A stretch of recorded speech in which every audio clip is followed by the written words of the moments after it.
What's the point of having a landscape architect brother if I can't use it for the most important day of my life? Original post, AITA for not letting my sister use my property as her free wedding venue? I never thought I'd be writing one of these, but here I am at 2 a.m., unable to sleep because my entire family thinks I'm the worst brother in existence. I'm Marcus, 29M, a landscape architect who recently purchased and renovated a 12-acre property in the countryside about 2 hours from the city where most of my family lives. My younger sister Emma, 25F, works in customer service at a tech company and just got engaged to her boyfriend of 3 years, Tyler, 27M. Let me provide some context about this property because it's relevant to the conflict. I didn't just buy a house with some land. I've spent the last 3 years transforming this place into my professional portfolio piece. As a landscape architect specializing in sustainable design and native plant restoration, I've invested not just my life savings but thousands of hours creating different garden rooms, installing water features, building stone pathways, and establishing meadow areas that showcase various design philosophies. The property includes a restored 1920s farmhouse, a converted barn that I use as my studio, and multiple outdoor spaces designed for different functions and seasons. This isn't just my home. It's quite literally my business card. I host potential clients here, run design workshops for architecture students, and use it for professional photography that goes into industry publications. Last month, a major landscape design magazine featured it in a 12-page spread. My business partner, Sophia, and I have plans to host quarterly design retreats here starting next year, which we've already started booking.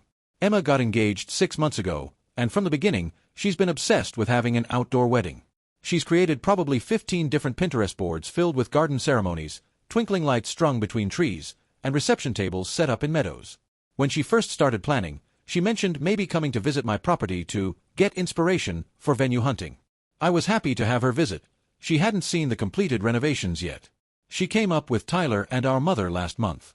The moment they stepped out of the car, I could see the wheels turning in Emma's head. She walked through the gardens with her phone out, taking photos from every angle, asking questions about capacity, parking, and whether the barn had bathrooms. It does. I installed them for workshops. Our mother kept making comments like, "Oh, this would be perfect for the ceremony," and, "Emma, look at how the sunset hits that meadow." By dinner, Emma had dropped all pretense. She sat across from me at my dining table, the one I'd restored myself, and announced that she'd found her wedding venue. When I asked which venue she meant, she laughed and said, "Here, obviously. It's perfect, and it's family." I tried to explain gently that while I was flattered, hosting a wedding would be incredibly disruptive to both my work and the property itself. We're talking about 150 guests trampling through carefully maintained garden beds, cars parked all over meadows I've been establishing for 2 years, and the liability issues alone make my insurance agent break out in hives. Not to mention, Emma's wedding is planned for late June, peak season for the garden tours I host for paying clients, and exactly when several rare native species I've been cultivating would be in their most delicate blooming phase. Emma didn't take this well. She immediately pivoted to how expensive wedding venues are. She'd been looking at places charging $8,000 to $15,000 just for the location, and how family helps family. She actually said, "What's the point of having a landscape architect brother with a gorgeous property if I can't even use it for the most important day of my life?" Our mother immediately took Emma's side, saying I was being selfish and that Emma has always dreamed of a garden wedding. She brought up how Emma and Tyler are trying to save money for a house, while simultaneously planning a 150-person wedding with a $30,000 budget, but apparently venue costs are where they draw the line. She even mentioned how my late grandmother would have wanted me to share my blessings with family. The conversation devolved from there. Emma started crying, saying I obviously don't care about her happiness. Tyler tried to stay neutral but made some passive-aggressive comments about how some people forget where they came from when they get successful. My mother spent the rest of the visit giving me the cold shoulder and making pointed comments about the wasted space, and how it's such a shame all this beauty won't be shared with family. But here's what really got to me. As they were leaving, Emma pulled me aside and said, "You know, Marcus, after we get married here, Tyler and I were thinking this could be our anniversary spot. Like, we could come back every summer, maybe for a long weekend, and relive our wedding memories. It would be our tradition, and eventually, we could bring our kids to where Mommy and Daddy got married." I realized then that this wasn't just about one wedding. Emma was essentially claiming my property as her family's permanent summer retreat location. When I asked what she meant by, "come back every summer," she got defensive and said it wouldn't be a big deal, just family visiting family. But she also mentioned how she'd already told her friends about the family estate, and how some of them were saying their kids could all have playdates here during their anniversary visits. Since that visit 3 weeks ago, I've been getting messages from various family members. My aunt called to say she's disappointed in my lack of family values. My cousin texted that I'm pulling a rich person move by hoarding my property. Emma has been posting passive-aggressive quotes on social media about blood being thicker than water and knowing who really supports you. My father, who's generally been quiet about the whole thing, finally called yesterday. He said while he understands my position, would it really kill me to let Emma use the property just once? He suggested I could think of it as her wedding gift, especially since I probably wouldn't be able to give her anything as valuable as a free venue. That stung, because I'd already been planning to contribute $3,000 toward her wedding, which is what I can afford without compromising my business investments. The thing is, I know Emma. Just once won't be just once. She's already talking about anniversary visits. Next, it'll be her friends wanting to use it for their weddings because Emma's brother let her do it. Then it'll be every major holiday needing to be hosted here because the property is so perfect for gatherings. I've seen this happen to other people with nice homes or vacation properties. They become the default free venue for everyone's everything. I also can't shake the feeling that Emma sees my property as an Instagram backdrop rather than my home and workplace. She's already created a wedding hashtag Emma and Tyler Garden Gala, and has been sharing photos she took during her visit with captions like, "Sneak peek of our venue," even though I never agree to anything. Her friends are commenting things like, "OMG, so jealous," and "This is going to be the wedding of the year." I love my sister, but I feel like she's completely dismissing the years of work, education, and financial investment I've put into this property. She acts like I just lucked into having a nice place rather than recognizing that every garden bed, every path, every restored architectural feature represents deliberate choices and significant investment. When I tried to explain that her wedding could cause tens of thousands of dollars in damage to landscapes that took years to establish, she rolled her eyes and said I was being dramatic. Am I the asshole for not wanting to turn my professional space and personal sanctuary into my sister's free wedding venue and apparently permanent anniversary retreat location? Update 1. 2 weeks after my original post. Thank you to everyone who responded to my original post. Your comments gave me a lot to think about, especially those of you who shared similar experiences with family taking advantage of your properties or professional spaces. I wanted to provide an update because something unexpected happened that completely changed my perspective. After reading all your advice, I decided to stand firm on my no, but was struggling with how to communicate it without completely destroying my relationship with Emma. Then, last week, my business partner Sophia invited me to lunch. She said she'd noticed I'd been distracted lately and asked if everything was okay. I hadn't planned on discussing my family drama with her, but Sophia has this way of making you feel comfortable opening up. I told her the whole story, Emma's expectations, the family pressure, my mother's guilt trips, and especially Emma's vision of turning my property into her annual anniversary retreat. Sophia listened quietly, then said something that stopped me cold. "Marcus, can I tell you why I really left Denver?" For context, Sophia is a brilliant landscape designer who joined my firm 2 years ago after relocating from Colorado. She'd always been vague about why she left what seemed like a successful practice there. She proceeded to tell me a story that sounded eerily familiar.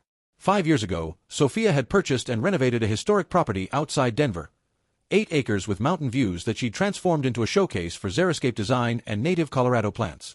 Her younger brother decided it was the perfect venue for his wedding. Sophia, feeling family pressure and wanting to be supportive, agreed. The wedding itself was a disaster for the property, Sophia said, stirring her coffee. But that wasn't the real problem. My brother and sister-in-law treated it like they'd earned some kind of lifetime access pass. They'd show up for long weekends without asking, bring friends for small gatherings that turned into parties, and constantly volunteered my place for family events. She explained how her brother would guilt her whenever she tried to set boundaries, saying things like, "We got married here, this place is special to our love story, and you can't take away the place where our marriage began." Her sister-in-law started a tradition of professional anniversary photo shoots on the property every year, posting them on social media with captions about our special place. The final straw, Sophia continued, was when they listed my address on their 5th anniversary party invitation as the venue without even asking me. 75 people showed up for what they called an intimate renewal of vows. They'd hired a caterer, a DJ, everything, all without my permission. When I confronted them, they acted like I was the unreasonable one for not wanting to celebrate their love. Sophia ended up selling the property at a loss just to escape the situation. The family relationship never recovered. Her brother still posts passive-aggressive messages about how she chose money over family and destroyed their traditional anniversary spot. "Marcus," she said, looking me directly in the eyes, "I'm not telling you this to scare you. I'm telling you because I see the same patterns starting with your sister. The hashtag, the anniversary tradition talk, the way she's already claiming ownership, these are all red flags I ignored." She then offered something I didn't expect. If you need backup setting boundaries, I'm here. I can be the mean business partner who insists on protecting our investment property. Sometimes it's easier when the no comes with a business justification rather than just personal preference. That conversation with Sophia gave me the clarity and courage I needed. I spent the next few days drafting a comprehensive email to Emma and my family. I didn't just say no, I explained exactly why, with Sophia's help in articulating the business implications. The property is insured as a commercial space for my business. Personal events would violate my insurance terms and leave me liable for any accidents or injuries. I have contractual obligations for design workshops and client visits that are scheduled months in advance, including several during Emma's proposed wedding timeframe. The gardens are designed as living portfolios with specific maintenance schedules. A large event would require months of recovery time, potentially costing me clients who expect to see pristine examples of my work. Several areas contain rare or protected native plant species that I'm cultivating in partnership with the state's conservation program. Disturbing these could result in legal penalties. Why property tax assessment is based on agricultural/commercial use. Hosting personal events could trigger a reassessment that would significantly increase my annual taxes. I also addressed Emma's anniversary tradition idea directly. While I understand you feel a connection to my property, establishing an expectation of annual access would interfere with both my business operations and my personal use of my home. I need you to understand that this property is not a family vacation home or event space. It's my primary residence and the foundation of my professional practice. I offered alternatives. I would pay for a professional photographer to do an engagement shoot at the property during a time that worked with my schedule, maximum 2 hours, specific areas only. I would also increase my wedding gift contribution to $5,000 to help with venue costs, though I understood if that didn't make up for not being able to use my property. The response was swift and brutal. Emma called me crying, saying I was choosing money over family. My mother sent a lengthy text about how disappointed she was in my corporate attitude and how I'd forgotten the importance of family bonds. Tyler posted something on social media about fake family that was clearly aimed at me, though he didn't use my name. But something interesting happened. My father called and said that while he wished I could help Emma, he understood my position better after reading my email. He even admitted he hadn't realized the legal and insurance implications. My older cousin, who owns a beach house, reached out privately to say she was proud of me for setting boundaries early. She's been fighting off family members trying to use her place for free vacations for years. Sophia also did something unexpected. She reached out to Emma directly, not to discuss the wedding but to offer her professional services at a deeply discounted, family-friend rate to help design whatever venue Emma ultimately chose. She explained that as my business partner, she couldn't allow the liability risk to our company, but she wanted to help Emma have beautiful wedding gardens elsewhere. Emma didn't respond to Sophia's offer. Update 2. 6 weeks after the previous update. The past 6 weeks have been a roller coaster, but I'm writing this update with a sense of relief and, surprisingly, renewed connection with my sister. After my email and the family fallout, Emma and I didn't speak for 3 weeks. The silence was deafening, especially with our mother serving as an unwilling and biased mediator, passing along guilt-laden messages about how devastated Emma was and how the wedding planning had lost all joy. Then, out of nowhere, Emma called me at 11 p.m. on a Tuesday. She was crying, but not in the manipulative way I'd gotten used to. She sounded genuinely exhausted. "Marcus," she said, "can we just talk? Not about the wedding or the property or any of that. Just, can we talk like we used to?" We ended up on the phone for 3 hours. Emma admitted she'd been consumed by wedding planning to the point where she couldn't enjoy anything anymore. She'd been comparing every venue to my property and finding them all lacking. She and Tyler had toured 12 venues in the past 3 weeks, and she'd rejected all of them for increasingly ridiculous reasons. One had the wrong kind of willow trees, another's garden was too symmetrical, a third was perfect except the sunset would be hitting from the wrong angle for photos. "Tyler finally snapped at me yesterday," she admitted. "He said he didn't propose to me so we could have a wedding, he proposed so we could have a marriage. He asked if I even remembered why we wanted to get married or if I just wanted Instagram content." That had led to a huge fight where Tyler revealed he'd been miserable throughout the wedding planning. He felt like Emma was more concerned about creating a Pinterest-perfect event than actually celebrating their relationship. He'd apparently been hoping they could just go to City Hall and have a small dinner with family, but Emma had shot that down immediately. "The thing is," Emma said quietly, "he's right. I've been so obsessed with having this perfect garden wedding that I forgot about everything else. When I saw your property, it was like everything I'd been picturing became possible.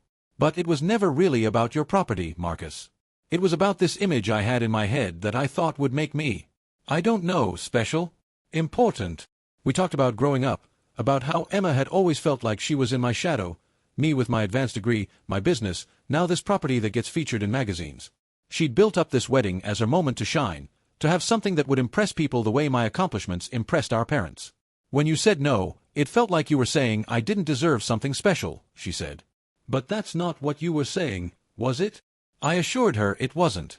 I explained again about the business implications, but also told her something I hadn't before, that I'd been terrified of our relationship becoming transactional, where every family gathering would revolve around what people could get from my property rather than actually wanting to spend time together. Emma was quiet for a moment, then said, like how I started seeing you as the brother with a perfect wedding venue instead of just my brother. That breakthrough led to more honest conversations over the following weeks. Emma and Tyler started couples counseling to work through their different visions for the wedding. Through those sessions, they realized they'd both been performatively planning a wedding for other people. Emma for social media and our extended family's expectations, Tyler for what he thought Emma wanted. 2 weeks ago, Emma called with news. They decided to completely change their wedding plans. Instead of 150 guests, they were inviting 40. Instead of a grand garden production, they were having the ceremony at the small botanical garden where Tyler had proposed, with a reception at their favorite restaurant's private room. It's funny, Emma said, once we stopped trying to impress everyone, we remembered what we actually wanted, to celebrate with the people who really matter, in a place that means something to us, without going into debt or driving ourselves crazy.